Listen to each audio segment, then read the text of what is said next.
चांदनी चौक लोकसभा क्षेत्र से एडवोकेट अब्दुल कलाम आज़ाद जी, उत्तर पूर्वी दिल्ली से डॉक्टर अशोक कुमार जी, पूर्वी दिल्ली लोकसभा क्षेत्र से एडवोकेट राजेंद्र कुमार पाल जी, नई दिल्ली लोकसभा क्षेत्र से एडवोकेट सत्यप्रकाश गौतम जी, उत्तर पश्चिमी दिल्ली से श्री विजय बौद्ध जी, पश्चिमी दिल्ली लोकसभा क्षेत्र से श्रीमती विशाखा आनंद जी।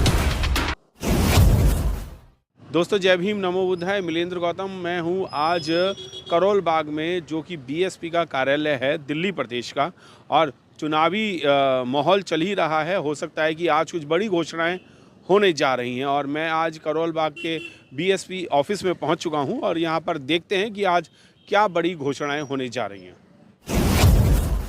बहुजन समाज पार्टी के सेंटर कोऑर्डिनेटर के साथ साथ देश के अन्य प्रदेशों के भी सेंटर कोऑर्डिनेटर और दोस्तों हमारी पार्टी के राष्ट्रीय महासचिव और पूर्व में उत्तर प्रदेश के सर्वोच्च सदन के सम्मानित सदस्य रहे, एमएलसी रहे, और पूर्व में ही देश की सबसे बड़ी पंचायत सर्वोच्च सदन के सम्मानित सदस्य रहे, राज्यसभा सांसद रहे, आदर सम्मान योग्य आदरणीय डॉक्टर अशोक सिद्धार्थ जी हमारे बीच में हैं। वो आपको संबोधित करेंगे, तमाम जानकारी आपको देने का काम करेंगे। बहुजन समाज पार्टी यहाँ पर दिल्ली प्रदेश, जो राष्ट्रीय राजधानी क्षेत्र दिल्ली है, उसमें सभी 7 सीटों पर चुनाव लड़ेगी, जिसमें आज हम अपने प्रदेश के प्रदेश अध्यक्ष और प्रदेश प्रभारी सुजीत सम्राट, एडवोकेट सुजीत सम्राट जी, प्रदेश प्रभारी स्वदेश आर्या जी, उपाध्यक्ष भाई सतीश चौधरी जी, सब लोगों की आम सहमति के साथ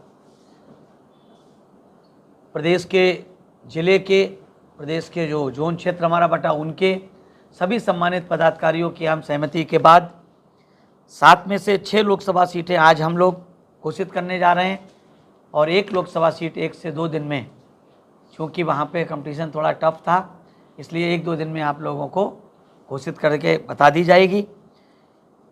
उस क्रम में जो लोकसभा का क्रम संख्या दिल्ली प्रदेश का है, 1 नंबर चांदनी चौक लोकसभा क्षेत्र से एडवोकेट अब्दुल कलाम आज़ाद जी, जो अल्पसंख्यक समाज से ताल्लुक़ रखते हैं। लोकसभा क्रमांक संख्या 2 उत्तर पूर्वी दिल्ली लोकसभा क्षेत्र में बहुत ही पढ़े लिखे पार्टी के समर्पित साथी डॉक्टर अशोक कुमार जी। लोकसभा क्रम संख्या 3 पूर्वी दिल्ली लोकसभा क्षेत्र से पिछड़ी जात से ताल्लुक़ रखने वाले एडवोकेट राजेंद्र कुमार पाल जी। नई दिल्ली लोकसभा क्षेत्र क्रम संख्या 4 से एडवोकेट सत्यप्रकाश गौतम जी।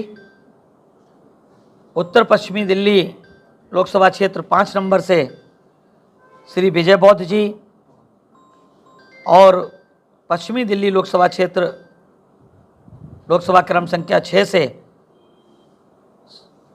श्रीमती विशाखा आनंद जी। इस तरह से 6 प्रत्याशियों को आउट ऑफ 7, 6 में से आज की हम लोगों ने सर्वसम्मत के साथ घोषित करने का काम किया। उसकी कॉपी आप लोगों को मिल जाएगी, और मैं आशा और विश्वास रखता हूं कि आप लोग जिस तरह से बहुजन समाज पार्टी को सहयोग देते रहे हैं, आप लोग एक बार पुनः सहयोग देंगे। बहुजन समाज पार्टी की राष्ट्रीय अध्यक्ष आबादी के हिसाब से इस देश के सबसे बड़े सूबे उत्तर प्रदेश की 4 बार लोकप्रिय, न्यायप्रिय, जनप्रिय मुख्यमंत्री रहीं। संसद की शेरनी आयरन लेडी परम आदरणीय बहन कुमारी मायावती जी के दिशा निर्देश पर आज देश में हो रहे लोकसभा के आम चुनाव के लिए दिल्ली प्रदेश में बहुजन समाज पार्टी अपनी सभी सीटों पर चुनाव लड़ने का काम करेगी। जैसा कि आप सब लोगों को विदित है, बहुजन समाज पार्टी की राष्ट्रीय अध्यक्ष और बहुजन समाज पार्टी के नेशनल कोऑर्डिनेटर श्री आकाश आनंद जी न सिर्फ उत्तर प्रदेश बल्कि देश के तमाम राज्यों में बहुजन समाज पार्टी के समर्थन प्रत्याशियों के समर्थन में जनसभाओं को संबोधित कर रहे हैं और बड़े पैमाने पर माननीय बहन जी की जनसभाओं को, माननीय आकाश आनंद जी की जनसभाओं को विशाल जन समर्थन मिल रहा है। खास तौर से युवाओं का बड़े पैमाने पे उनको समर्थन मिल रहा है।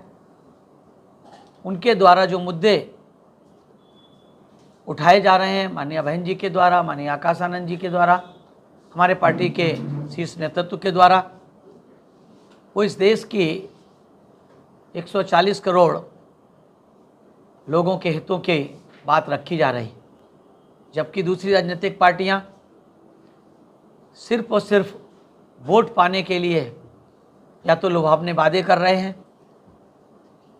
वो ये नहीं बता रहे हैं कि उन्होंने, कोई कहता है कि हमने 50 साल 55 साल शासन किया, कांग्रेस पार्टी कहती है, कोई कहती है हमने इतने साल शासन किया है। वो अपने 55 साल का किए गए कार्यों का विवरण नहीं दे रहे, ये अपने 10 साल और पिछली सरकारों का शासन का विवरण नहीं दे रहे हैं, बल्कि जनता को भरमाने के लिए वो अगले 2047 की बात जनता से करते हैं।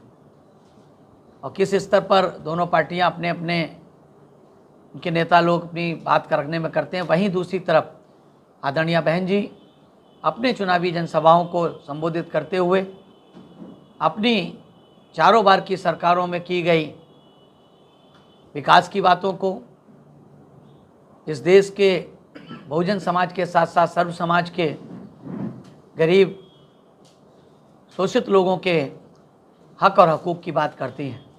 जैसा कि आपने मार्च में कहा था जी, कि हमारी पार्टी से कोई भी अपराधी चुनाव नहीं लड़ेगा जी, तो क्या ये 6 के 6 क्लीन चिट प्राप्त है? अभी तक की हमारी जो कहते हैं कि हमारे बेस्ट ऑफ माई नॉलेज, मेरी विशेष जानकारी के तहत अभी तक यही है कि इनमें से कोई भी प्रत्याशी इसके ऊपर कोई क्रिमिनल केस नहीं है। बहुजन समाज पार्टी साफ सुथरे उम्मीदवार, साफ सुथरी छवि के उम्मीदवारों को लड़ाना चाहती। बहुजन समाज पार्टी खास तौर से सामाजिक भाईचारा को बनाते हुए चुनाव लड़ाना चाहती है और बहुजन समाज पार्टी अपनी राष्ट्रीय अध्यक्ष, अपनी नेता आदरणीय बहन जी के दिशा निर्देशों पर चल करके दिल्ली प्रदेश में वैसे ही लड़ेगी चुनाव जैसे पूरे देश में आदरणीय बहन जी के निर्देश पर चुनाव लड़ा जा रहा। बिना गठबंधन के क्या बीएसपी दिल्ली में 7 सीटें जीत सकती है? क्योंकि जितनी भी बड़ी पार्टियां हैं वो सब लोग गठबंधन से ही इलेक्शन फाइट करते हैं। बिल्कुल। जहाँ तक आपने कहा कि बिना गठबंधन के क्या बहुजन समाज पार्टी 7 सीट जीत सकती है, तो ये तो अतिशयोक्ति होगी कि हम कह दें हम 7 जीत जाएंगे, तो अतिशयोक्ति ही होगी। लेकिन इतना हम जरूर बताना चाहते हैं कि बहुजन समाज पार्टी की राष्ट्रीय अध्यक्ष आदरणीय बहन जी ने एक बार नहीं सैकड़ों बार की प्रेस कॉन्फ्रेंस के माध्यम से, हमारे नेशनल कोऑर्डिनेटर महोदय ने अपने स्पीचेस में, अपनी मीडिया को संबोधन में, या उन्होंने जो मीडिया से बात की उनके माध्यम से बताने का काम किया है कि बहुजन समाज पार्टी ने प्री पोल अलायंस 1993 में समाजवादी पार्टी के साथ किया था, 1996 में कांग्रेस पार्टी के साथ किया था और 2019 में फिर से समाजवादी पार्टी के साथ किया। 93 और 96 का और 2019 का रिजल्ट इस बात को साफ साफ बताता है कि बहुजन समाज पार्टी जब भी किसी भी राजनीतिक पार्टी से अलायंस करके चुनाव लड़ती है, चाहे जिस प्रदेश में हो, कर्नाटक में हमने लड़ा जेडीएस के साथ लड़के, जेडीएस के वहाँ की मीडिया ने बताया कि बीएसपी की वजह से जेडीएस के 13-14 सीटें जीती। हम लोगों ने कहीं भी जिसके साथ लड़ा उनकी सीटें तो जीती, उनको तो फ़ायदा मिला, लेकिन बहुजन समाज पार्टी को उसका फ़ायदा नहीं मिला। ये 93 का, 96 का, 2019 का और 2018 का कर्नाटक का अनुभव मेरा व्यक्तिगत अनुभव भी है, जिसे मैं बहुत अच्छी तरीके से, मेरी नेताजी आदरणीय बहन जी के निर्देश हैं और उन्होंने इस बात को बताया भी है। हमारा वोट तो चला जाता है, उससे दूसरी पार्टियों को हराने जिताने का काम तो हो सकता है, लेकिन हमको इसका फ़ायदा नहीं मिलता है। इसलिए आदरणीय बहन जी ने बहुत स्पष्ट रूप से प्रेस के माध्यम से बताने का काम किया। उसी बात को हम दोहराना चाहते हैं कि हम लोग बिल्कुल पूरे देश में सबसे ज़्यादा सीटों पे चुनाव लड़ने वाली पार्टी इस देश में बहुजन समाज पार्टी है आज की तारीख में। सर, लेकिन कर्नाटक में तो आपके विधायक जीते थे उस टाइम। कर्नाटक में हमारा विधायक जीते हैं क्या? कर्नाटक में गठबंधन की वजह से ही शायद जीते थे। नहीं, गठबंधन की वजह से नहीं जीते, गठबंधन की वजह से बिल्कुल वो नहीं जीते थे। अगर आप वहाँ का रिजल्ट उठा करके देखेंगे, जो सीट वो गठबंधन में उनने हमें दी थी, उस सीट पे हम उससे पहले वाले 3 चुनाव में हम जेडीएस से कम 10 गुना ज्यादा वोट पाए थे पिछले। सुन लीजिए पूरी बात खत्म हो जाने दीजिए, पूरी सुन लीजिए ना। जिस चुनाव में हम उनके साथ लड़े थे, उस चुनाव से पहले वाले चुनाव में जेडीएस को 6000 वोट मिला था और हमको 38,000 वोट मिला था, ठीक है। लेकिन जब 2018 में जेडीएस के साथ समझौता हुआ तो हमको 72,000 वोट मिला, यानी कि जेडीएस का उसमें वोट बहुत ज़्यादा हमारा प्लस नहीं हुआ था, बल्कि हमारी वजह से मांड्या में, मैसूर में, टुमकुर में, कोलार में जेडीएस को फ़ायदा हुआ। और वहाँ की मीडिया ने कहा कि बीएसपी तो ये सीट वैसे ही जीत जाती, उनको ज़्यादा सीटों पे लड़ते तो उनका वोट बैंक भी बढ़ता।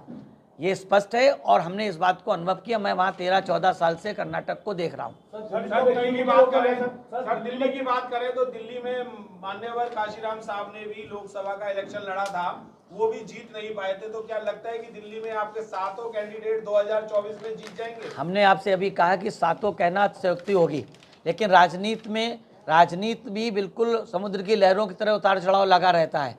डेमोक्रेसी में मिरेकल होते देर नहीं लगती है। जनता होगी क्या? बिल्कुल होगी। जनता बीजेपी, कांग्रेस, आम आदमी पार्टी तीनों से बहुत दुखी है।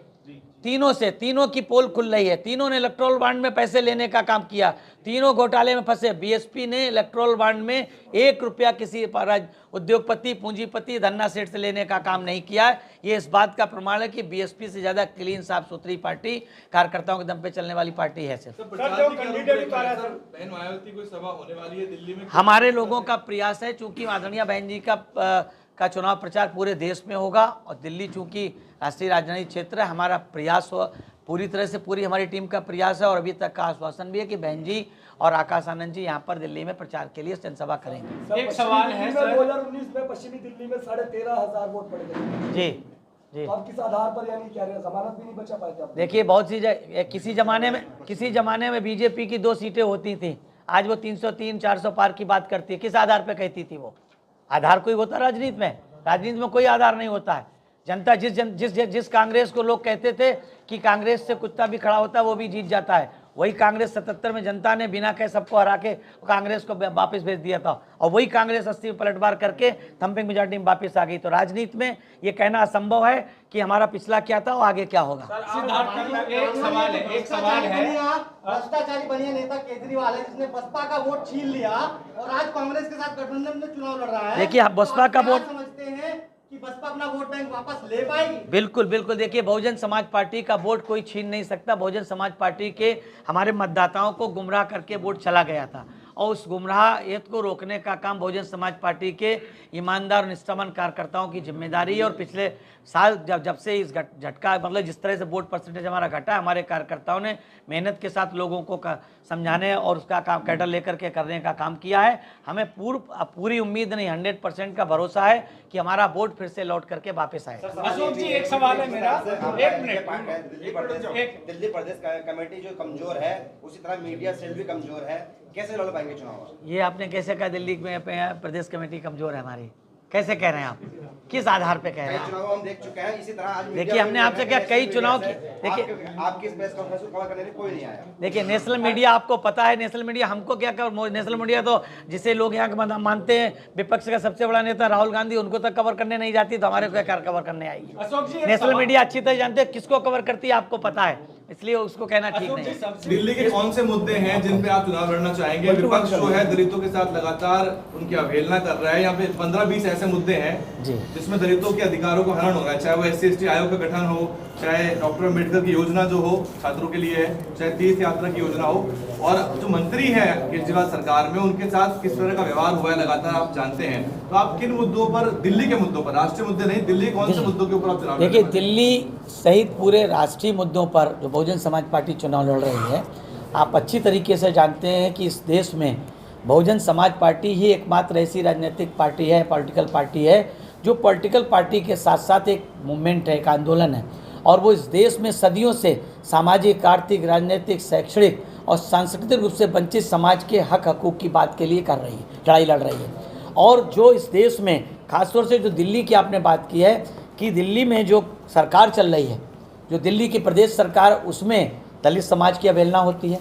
उसमें कहने को वो स्कूल और मोहल्ला क्लिनिक की बात करते हैं, लेकिन उनके जाकर के आप देखिए उनमें पोस्टिंग को लेकर के और बाकी लोगों को सुविधाएं देने से लेकर के उसमें भी SC ST OBC और माइनॉरिटी के लोगों की अवहेलना होती है। यही सरकार है जिसकी सरकार बनने के बाद जिसे बड़े पैमाने पे माइनॉरिटी ने वोट दिया था, SC के समाज के लोगों ने, बैकवर्ड समाज लोगों ने वोट दे करके थम्पिंग मेजॉरिटी में आम आदमी पार्टी की सरकार बनाई थी। लेकिन कितने दिनों के बाद वो दिल्ली प्रदेश में बड़ा दंगा हुआ, कितने लोग हताहत हुए, कौन लोग हुए उसमें, दलित और मुस्लिम अल्पसंख्यकों के अलावा कौन उसमें हताहत हुआ।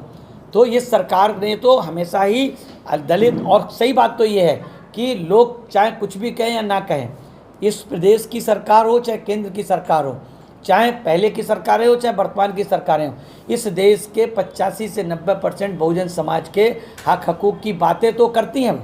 वो उनके लिए नीतियां तो बनाने का काम करती हैं, लेकिन उनको ज़मीनी हकीकत पे उतारने का काम नहीं करती हैं। कांग्रेस ने भी तमाम तरह की नीतियां बनाने का काम किया।